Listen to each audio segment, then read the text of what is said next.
So this is how it looks in the final form. It flies like it's supposed to fly.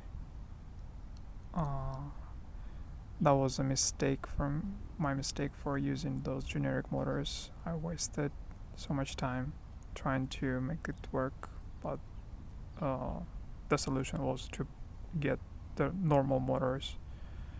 This Happy Model EX 1103. The initial thought of using Runcam camera as the FPV camera didn't work because Runcam CVBS output gives way high light latency, so it didn't work. I had to install the FPV camera. Other than that, everything.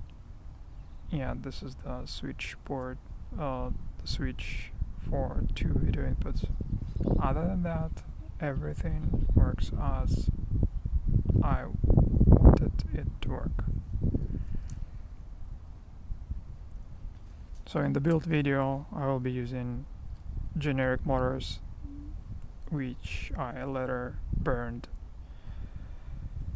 thinking they are 2S motors, but apparently they were not. In the very beginning, I tried to use Runcam as the FPV camera because it has the CVBS output. Didn't work because of the latency.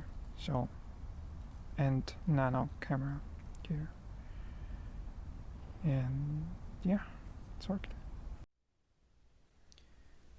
I usually fly this 45mm prop, 80mm frame tiny whoop. It's analog, it has a good camera, it's relatively light, and I like it. It's good for freestyle. But I wanted to have a similar quad that can record 4K video. One option would be to build on a digital system, but I want to stick with analog and have a tiny whoop that can do light freestyle while holding something that can record 4K. So I decided to build another quad. I'm going to build it based on Mobula 8 frame for 2-inch props. It's 85mm shaft to shaft. And I'm going to use Runcam Thumb 2 because it has CVBS output and I can use this camera instead of the main first-person view camera, so I can save a little bit of weight not using the FPV camera on this frame, on this build. And it has UART, so I can control it from my radio. Not really necessary. I can still use the button, but I can control it from my radio. The main point is that with this camera used as FPV camera, if I use manual exposure, I will get a live preview of what will be the 4K video. So this is the main selling point for me. Then I'm gonna use this all-in-one. It's Artery Tech MCU based IO, and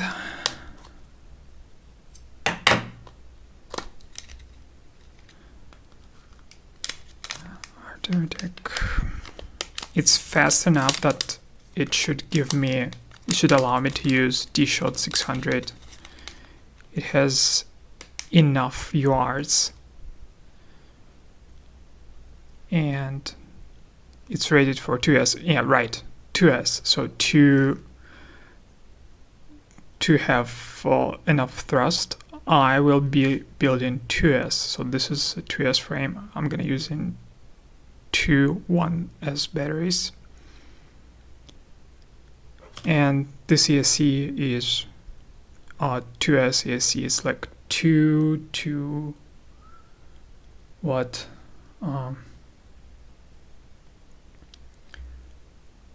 2 to 4S. This is 2 to 4S ESC, AM32 ESCs.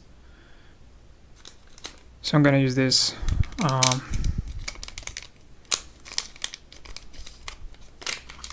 And for the batteries, I will be using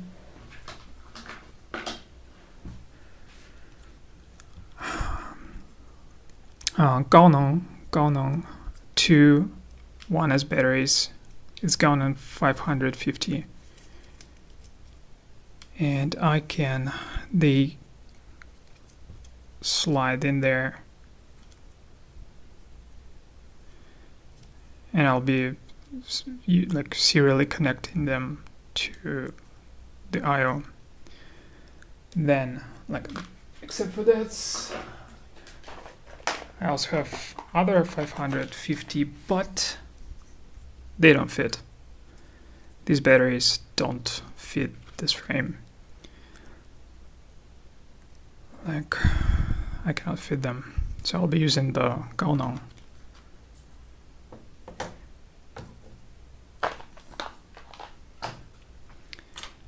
Then, for the motors, the important part, I will be using what I have at hand.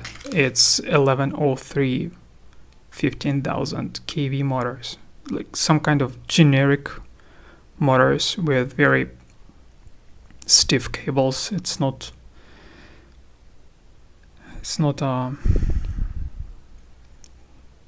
soft cable, like it's not that soft as any other motor. So I'll be using these motors, and probably I'll be changing them, but that's what I have at hand. Then M 1.4 by 3.5 screws for the motors. Then M 1.4 by 7 screws to hold the canopy, or what I think will be the canopy. So this is the standard mount that came with the camera, but it's too narrow for this frame, so I can only screw one side out of 3. The props are, this is a Jamfan 2023 3-blade 1.5mm shaft props, and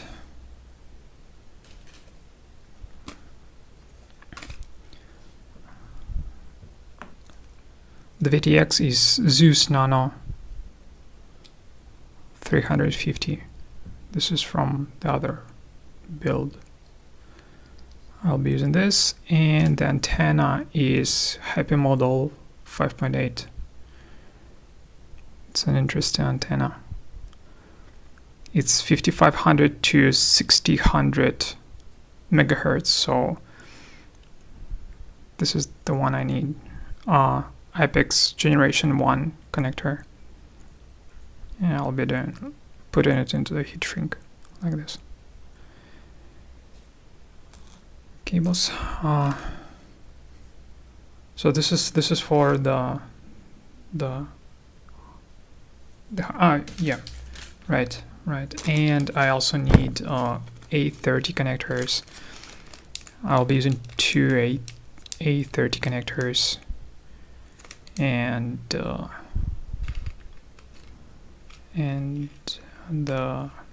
capacitor.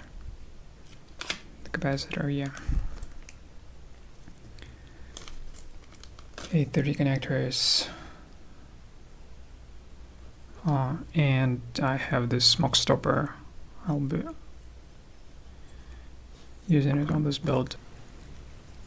Now for the consumables that I usually use, and I will be using for this build, it's the Loctite 243 blue thread locker, 2mm wide, 10 centimeters long zip ties. No clean flux. It contains no rosin, so I don't have to clean after using this flux. Soldering wire, it has 63% tin and the rest is lead, 37% lead. Isopropyl alcohol for cleaning the board, just in case. This is the conformal coating that makes the thin layer of conformal coating. It's specifically made for electronic boards. Conformal coating 1, and another type of conformal coating that is like a silicone sealant. I use it for securing the connectors or the wires that are soldered to the boards.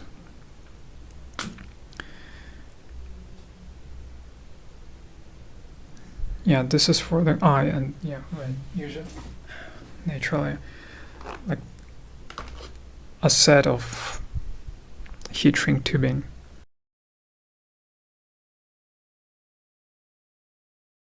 The prop is clearing the duct. It's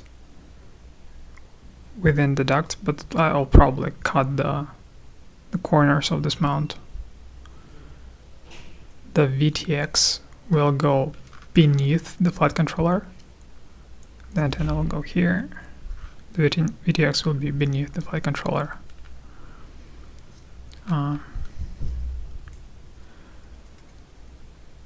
since I can only use one screw to secure this mount, I will have to use zip ties to secure the rest of it because it's very heavy.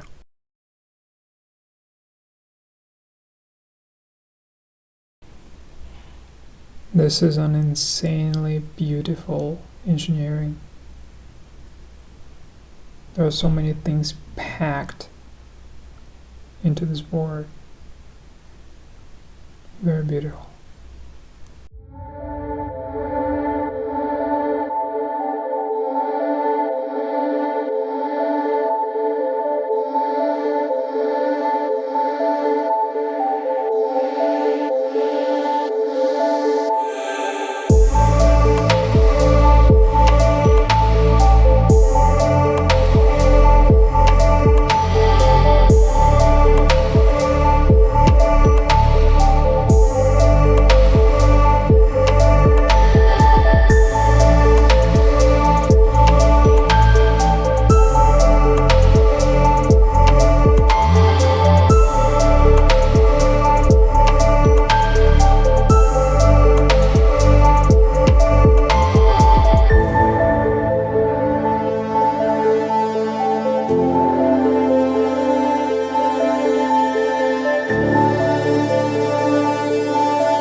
Now everything's ready, everything's connected, the antennas are connected, and now I'm going to connect the power because I will be connecting two batteries in series.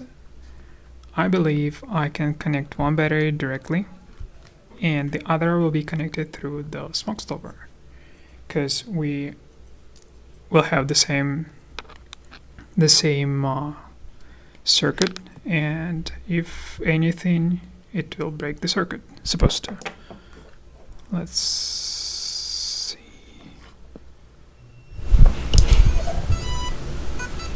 Yeah, two signals, like one is for the flight controller and then for the ESCs. Now everything is working. Everything is working. The lights. Everything is working. VTX is working. Okay, the camera started. And yeah, everything's working. So I took the squad for a flight test, and the flight test revealed quite a few problems. One problem is when I bump the throttle, or if I crash into something and I have crash recovery on, the power draw from the motors caused a voltage sag, and the voltage sag caused the flight controller to reboot. I thought it might be the voltage sag might be caused the load on the board's BACs or something, because I powered the camera from the 5-volt on the board. So I added another BAC to power the camera directly from the battery. But it didn't help. The flight controller still rebooted itself on a voltage sag. And another problem with when I faced right in the beginning, when the flight controller rebooted itself and the camera lost power,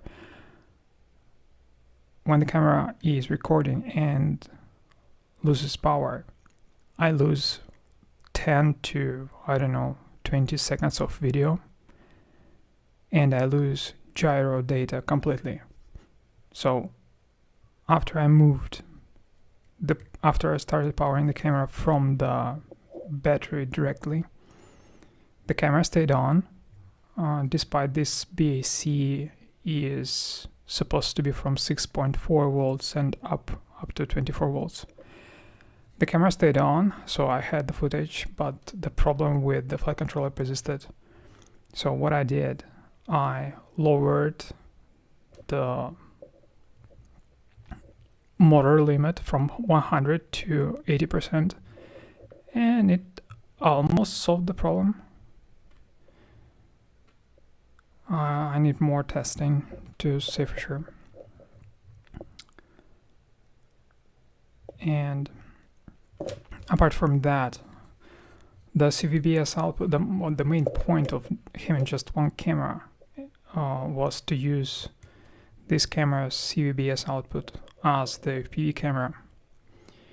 But it turns out the delay is way too big for piloting a drone. So the delay that this camera CVBS output gives is way too high. So I have to install a regular FPV camera. This is KEDX FPV and still have the 4K camera on it.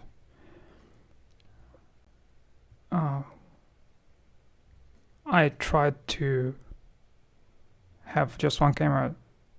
One of the reasons why I wanted to have just one camera, to use the CVBS output from this camera, because I can preview the exposure settings and I want to keep it that way.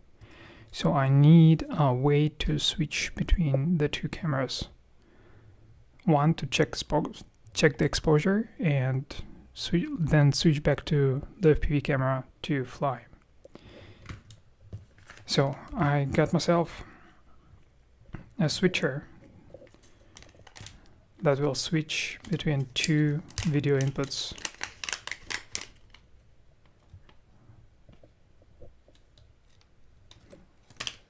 That will switch between two video inputs.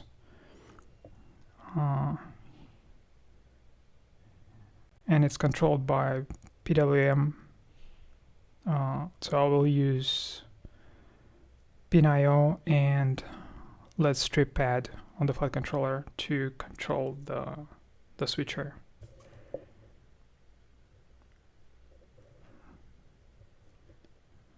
It's not small, but I still have space to fit it in. So I'll put everything together and see how it works. Now I will go through the Betaflight and BlueJ configurations. ELRS is standard, so I will not touch upon that. For BlueJ and Betaflight configurators, I use their local versions. I have a Docker stack that compiles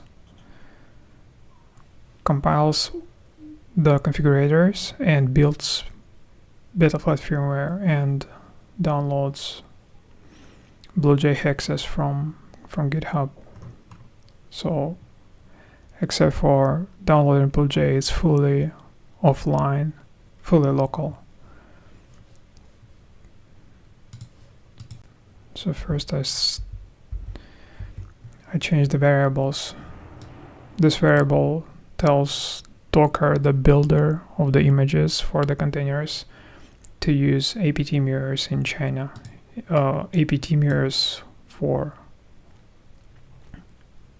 Ubuntu. If it's empty, it will be using official mirrors. So here I set the versions for Betaflight.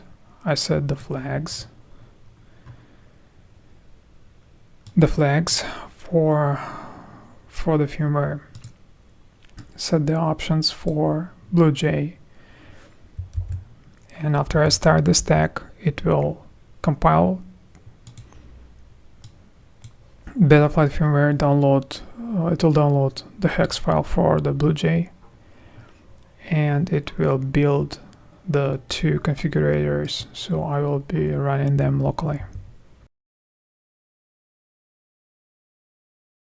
It's done. I downloaded to my local machine, like the machine to which the flight controller is connected.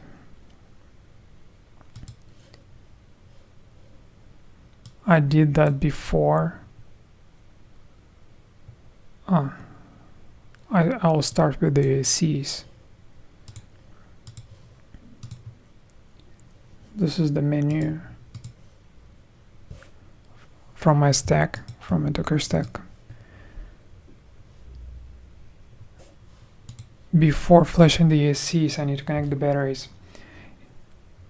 As I discovered, it is possible to flash the ESCs without connecting the battery.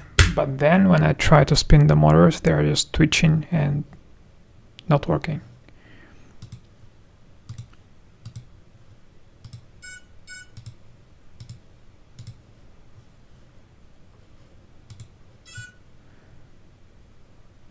I already flashed it before, so what I do, I choose flash all. I don't have to change anything here, to choose anything here. I have the hex, I just flash it to all of them, and then I change the settings to these settings.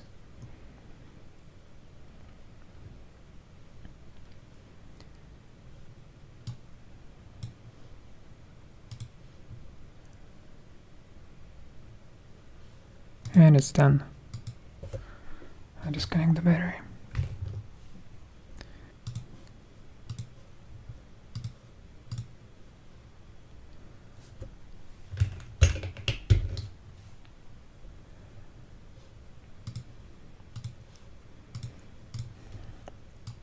I already did that when I just got the flight controller, so I have the default configuration. Now what I do, I go to bootloader mode,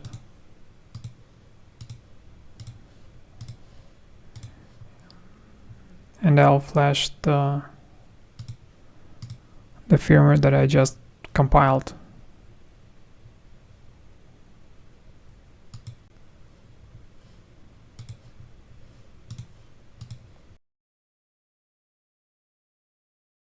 I will configure flight controller from the CLI, and then I'll go through the tabs once more.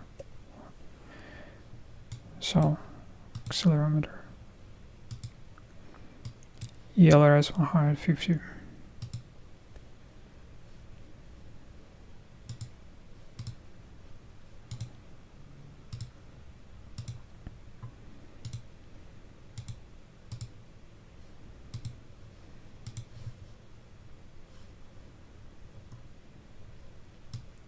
This is not a problem.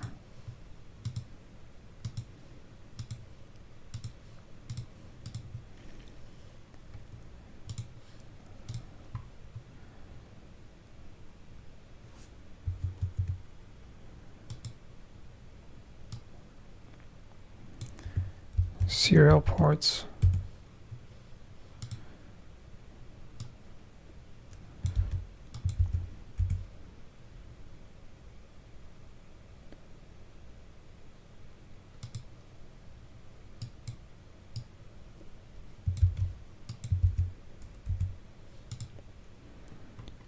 As I configured here.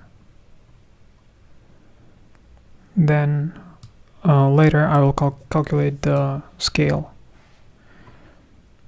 This setting tells the mixer that some of the motors are reversed, and we are using prop salt configuration. PID process denom 1 equals 1 means that we are using the same frequency for the PID loop and for the gyro refresh rate. This sets the yaw, the PID authority to 100% on yaw axis. This is not strictly necessary, but I like to disable auto detection when possible, because I faced some problems with the configurations when I have magnetometers, different barometers in the same system. So for me it's better to set them explicitly.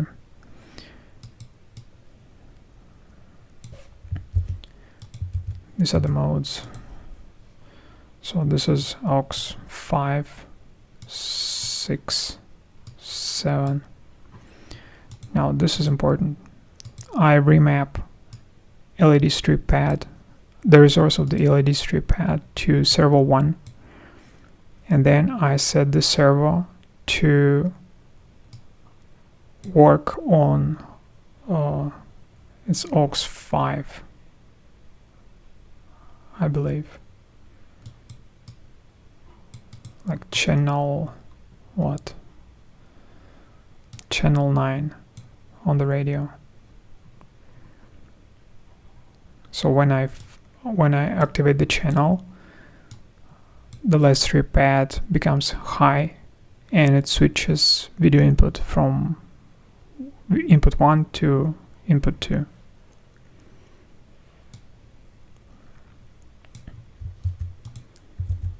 This is how I switch between the cameras. Zeus VTX. Great picture.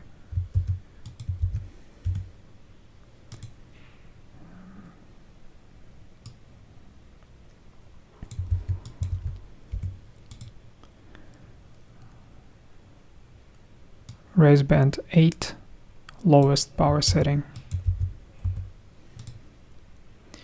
Now this allows me to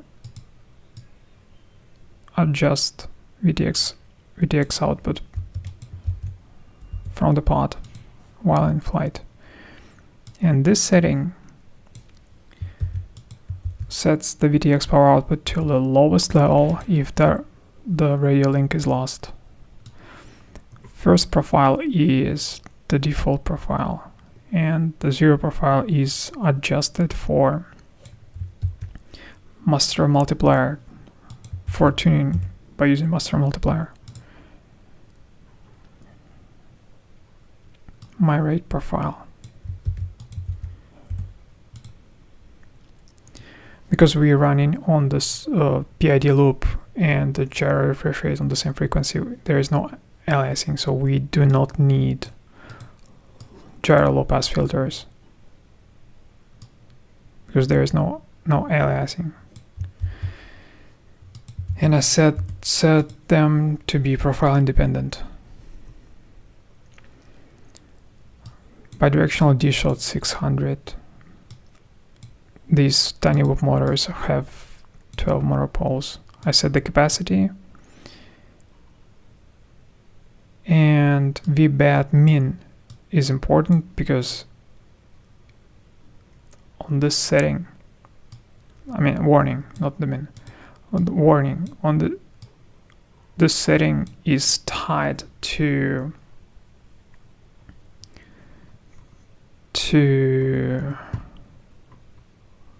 where is it?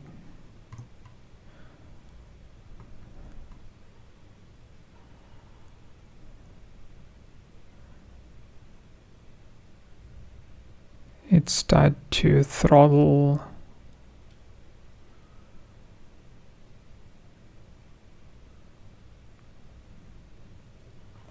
compensation.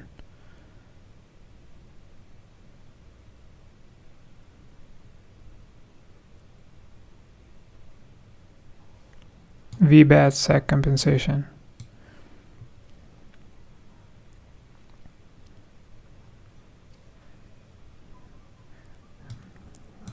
Extended D-shot telemetry is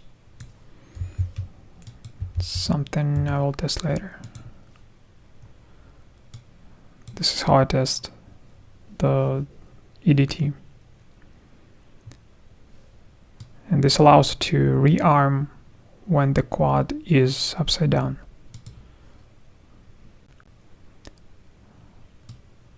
My OSD layout.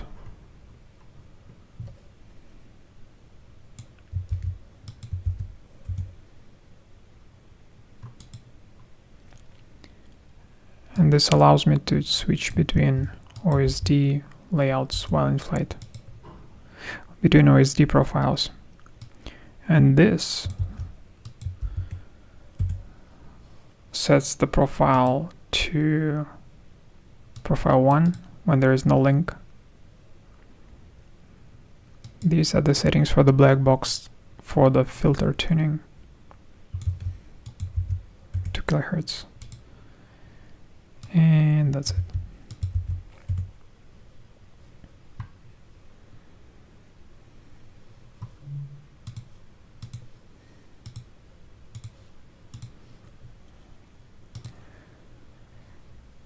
Ports. This is the Runcam, and interesting thing, Runcam, the camera somehow acquires current date and time from the flight controller. The flight controller knows the current date and time because I sent the time from RTC on my radio to the flight controller on startup using this custom special function and this script, little script. So the flight controller knows the current time and the camera gets it, but the time zone is wrong. It doesn't matter. VTX. Then gyro update frequency and PID loop frequency are the same. This should be disabled because it maps all the aux channels to all the servos, starting from the servo 4. So not the servo 4, like aux 4. I just need this. I set the parameters of the battery. Need to recalculate this later.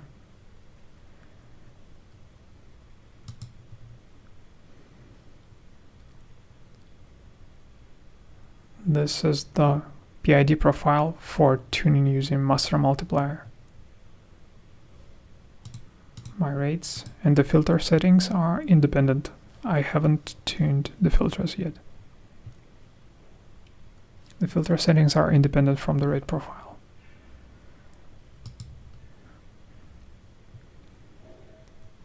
I set black box to be on the same channel as the angle mode, and air mode is turned off by default, it turned on the same channel that controls angle and acro mode. When the turtle mode is activated, it arms automatically.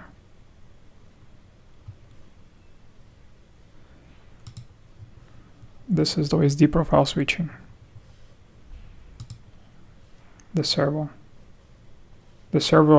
output that controls switching between the video inputs. And this is important.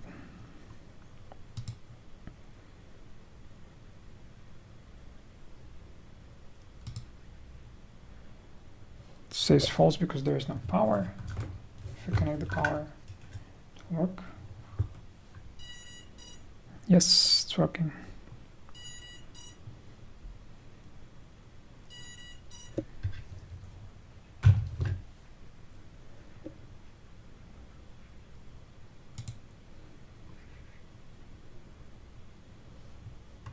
That's it for the beta flight.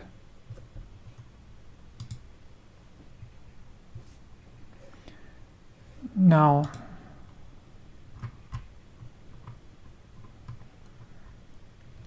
Runcam firmware needs to be updated.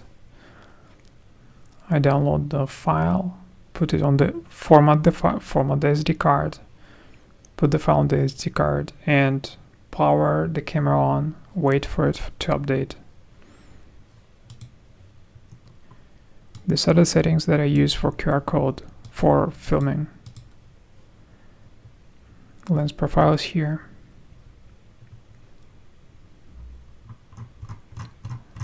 And the quad is set up except for the ELRS. But it's the only thing to set up is to set up model match. Everything else is standard. This is how it looks assembled before the first flight.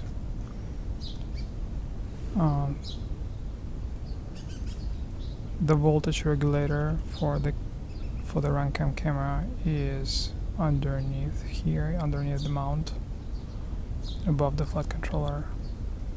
The VTX is right behind the camera, and this is the main reason this board is the main reason this project is still going. This is a switcher, video input switcher. So it switches from the FPV camera to the Runcam.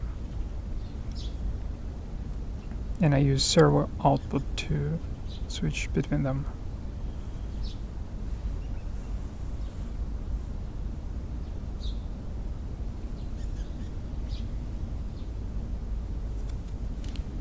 And there's nothing underneath the flight controller.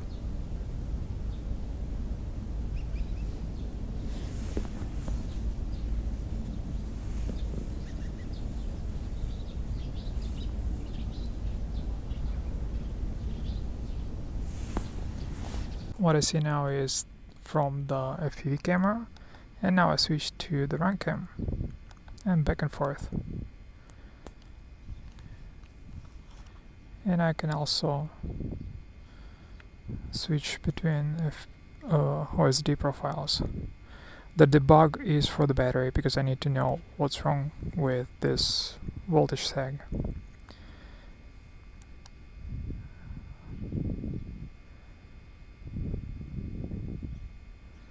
So, and now I can adjust the exposure of the Runcam.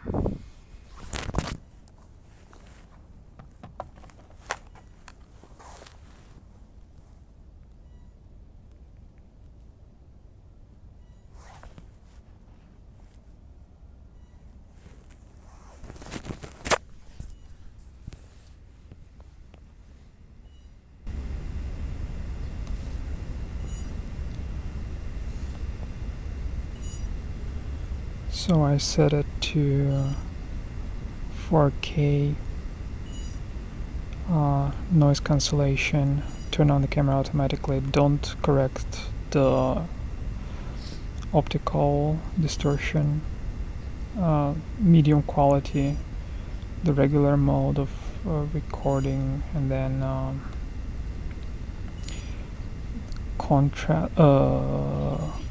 saturation 3, exposure at 0 because I don't need that, contrast 1, low clarity, this doesn't matter. They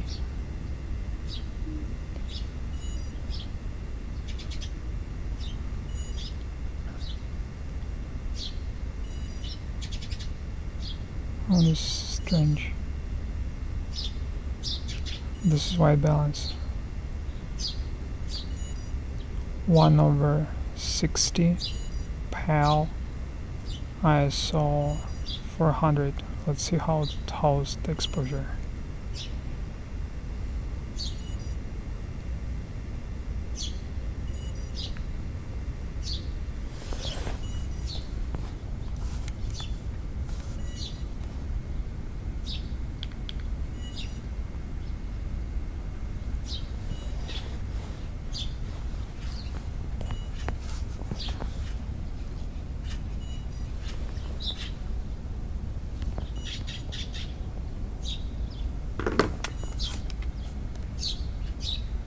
It's kind of dark. Let's bump it one stop. I have ND16 right now.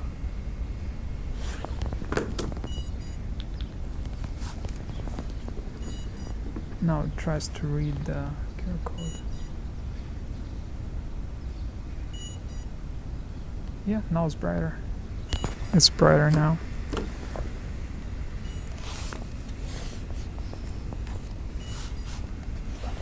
And I can switch to the FPV camera.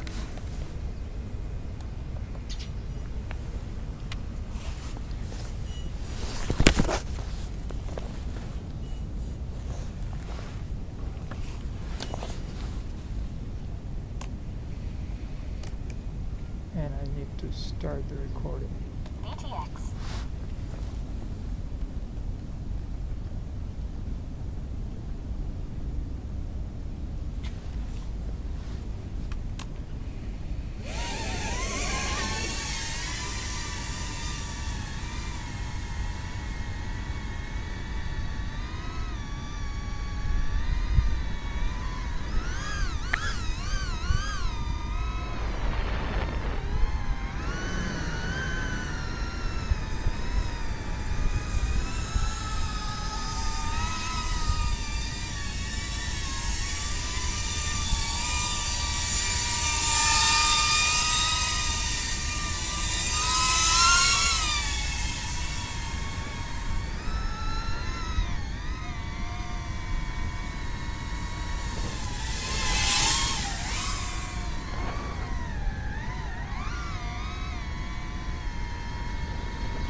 Telemetry lost.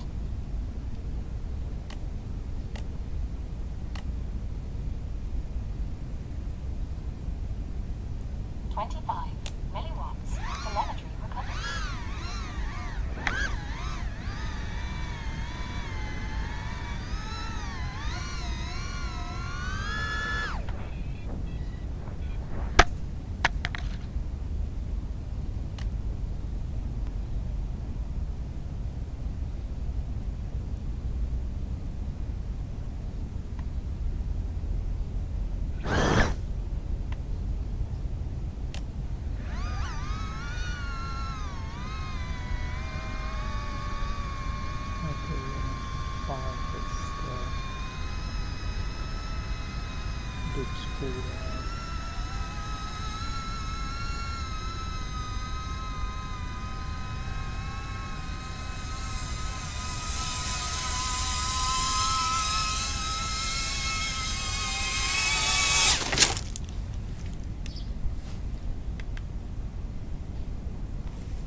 So even at level motor output level 80%, it still overloads. the battery and drops out of the sky. The flight controller restarts. But the camera is still running. It's still running, and I can stop the recording. VTX. And have the video saved with all the gyro data, despite this crash. So probably I need a normal 2S battery. Yeah. I feel so sorry for these little motors because I unintentionally burned them. The windings are burnt now. I was thinking, like, if there is this voltage sag that causes the flight controller to restart, maybe I can add more voltage, but limit the motor output to keep them at 2S still, because they are listed as 2S motors.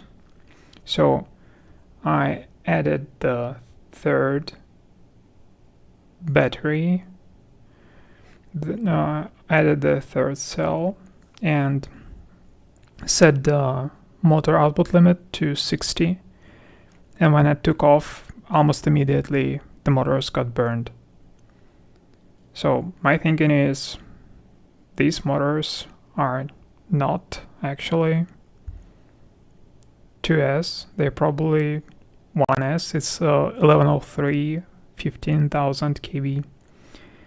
So from the kV alone, it seems like, and the price, it seems like they are 1S, closer to 1S. So probably that was the initial problem of having this voltage sag, that the motors are not very suited for, like, 2S is too much of voltage for them, and so the motors themselves cause this voltage sag. I will test this hypothesis later when I swap these motors for another set of motors. This is Happy Model 11 EX 1103 11,000 kV.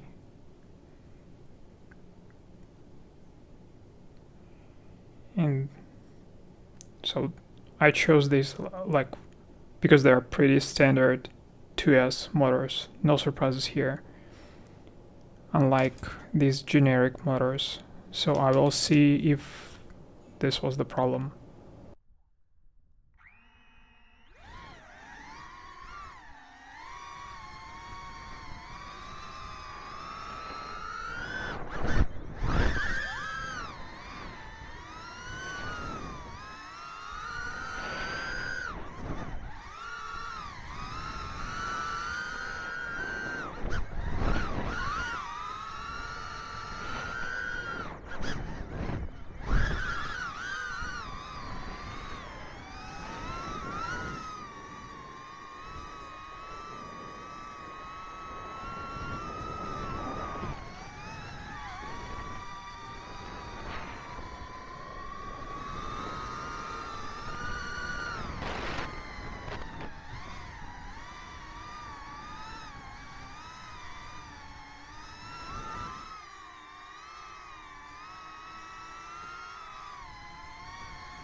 So now after I replaced the motors, this problem of flight controller restarting mid-flight is gone, because new motors, they draw way less current than the old motors.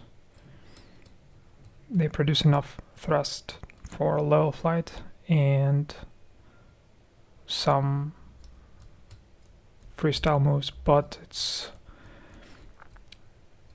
freestyle moves draw too much power from the battery, and the battery is depleted very quickly. For a level flight, it's around 2 minutes of level flight in cold weather on 550 milliamp hours battery. Yeah, this is the result of my experiment of how to make this camera fly on a tiny whoop.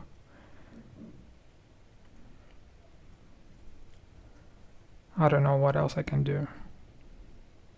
Replace the camera with a Walk Snail 1S to make it lighter. That would make sense, although I will lose a lot of video quality. And for level flight, like, what's the point of level flight when I cannot do the maneuvers? I don't know. And the center of gravity is way up here, very high, so any snap maneuver like roll or flip would end in a bounce back.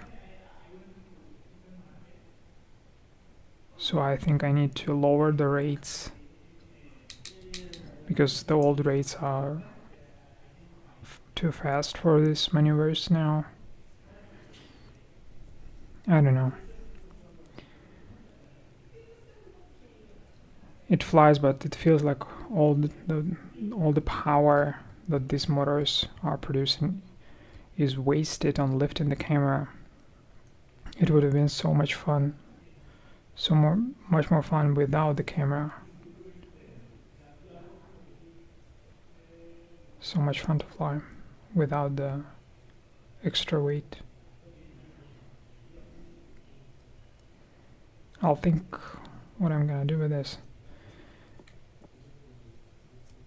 because I really want to do freestyle. Yeah, probably changing it for a Walk Snail 1S would be a better decision. I don't know. I love the camera though, the video quality. The configuration in the video, it contains some minor mistakes that are fixed in the blog post. So the blog post contains updated version of the configuration of the quad, and I continue update the blog post as I tweak the quad. So yeah.